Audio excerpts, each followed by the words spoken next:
My dear lovely viewers, আজকে আমি আপনাদের সাথে শেয়ার করতে যাচ্ছি ভীষণই মজার একটি ডেজার্ট রেসিপি। এই রেসিপিটি তৈরি করা খুবই সহজ আর খুবই অল্প উপকরণ লাগে, কিন্তু খেতে অসম্ভব মজার। চলুন আজকের রেসিপিটি আমরা দেখে নিই কীভাবে তৈরি করি। আসসালামু আলাইকুম, রিনাজ ডিম ফুডস থেকে আমি রিনা আপনাদের সবাইকে জানাচ্ছি অনেক অনেক ভালোবাসা।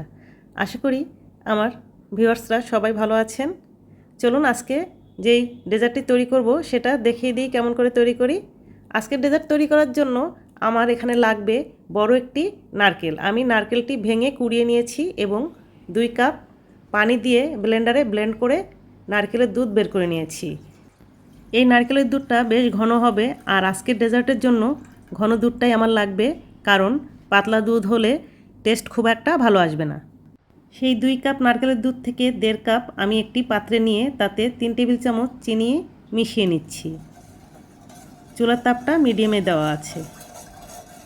ভিউয়ার্স, চিনিটা আপনারা আপনাদের স্বাদ অনুযায়ী কম বেশি মিশিয়ে নেবেন, কোনো সমস্যা নেই।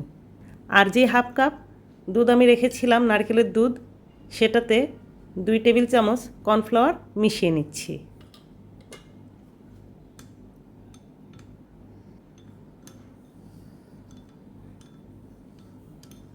ভালো মতো একটু গুলিয়ে নিচ্ছি যাতে কোনো লাম্পস না থাকে। এখন সেই গরম দুধে আমি কর্নফ্লাওয়ারের মিশ্রণটি দিয়ে দিচ্ছি।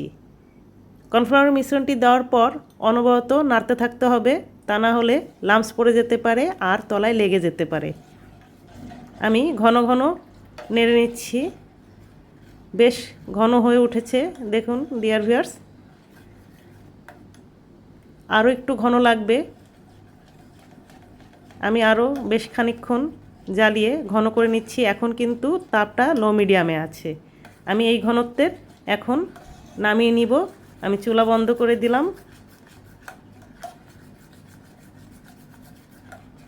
দেখুন এই ঘনত্বের কিন্তু হবে, এর চেয়ে বেশি করা যাবে না বা কমও করা যাবে না। যেই পাত্রে পুডিংটি সেট করব সেই পাত্রে সামান্য একটু তেল ব্রাশ করে নিয়েছি। এর ফলে যখন আমি পুডিংটাকে মোল্ড আউট করব খুব ইজিলি বের হয়ে আসবে। এখন আমি সম্পূর্ণ কোকোনাট মিল্কের মিশ্রণটি বাটিতে ঢেলে দিলাম। স্বাভাবিক তাপমাত্রায় এটাকে ঠান্ডা করে ফ্রিজে রেখে দিব 1 ঘন্টার জন্য। হালকা একটু ট্যাপ করে নিচ্ছি, যদি কোনো এয়ার বাবলস থাকে তাহলে বের হয়ে যাবে। এখন 1 ঘন্টা ফ্রিজে রেখে দিব। 1 ঘন্টা পর ফ্রিজ থেকে বের করে আমি মোল্ড আউট করে নিচ্ছি।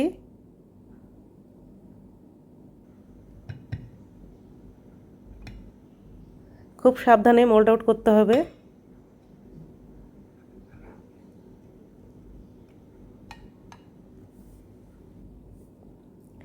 দেখুন কি সুন্দর মসৃণ হয়েছে।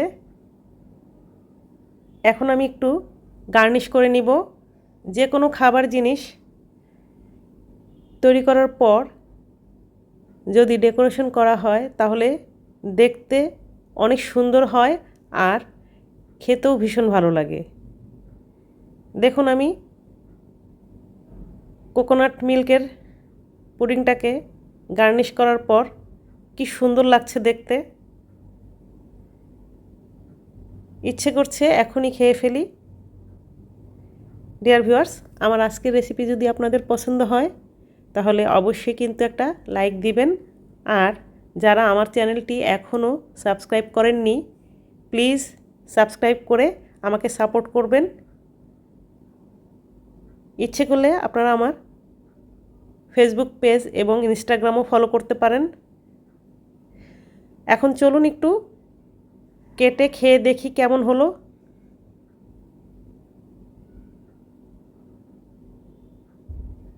বলার অপেক্ষা রাখে না, খুবই মজার হয়েছে। মাই ডিয়ার লাভলি ভিউয়ার্স, আপনারা কিন্তু অবশ্যই বাসায় ট্রাই করবেন। সবাই খুব ভালো থাকবেন। আরও নতুন নতুন রেসিপি নিয়ে খুব শীঘ্রই আপনাদের সাথে আবারও কথা হবে। আজকে এখানেই বিদায় নিচ্ছি। আল্লাহ হাফেজ।